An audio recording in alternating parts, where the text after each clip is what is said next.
திருப்பத்தூர் மாவட்டம் ஸ்ரீ வேட்டக்காளியம்மா கோயிலேருந்து உங்கள் அருள்வாக்கம்மா பேசுகிறேன். இன்றைக்கி வெள்ளிக்கிழமை அம்மாவுக்கு சிறப்பு அலங்காரம், சிறப்பு பூஜை. இன்றைக்கி என்னுடைய சேனலை பார்க்குற எல்லாரும் வந்து அம்மாவுடைய ஆர்த்தி எடுத்துக்கோங்க.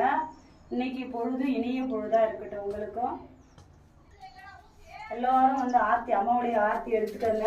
உங்களுக்கும் இன்னைக்கு பொழுது இனிய பொழுதாக இருக்கட்டும். சந்தோஷமாக அம்மாவுடைய ஆசீர்வாதம் உங்களுக்கும் கிடைக்கட்டும். எல்லாரும் ஆசீர்வாதத்தை பெற்றுங்க. வணக்கம், நன்றி.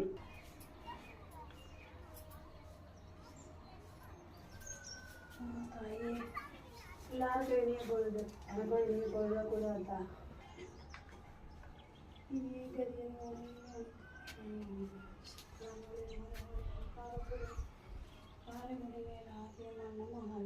பிரம்மாண்ட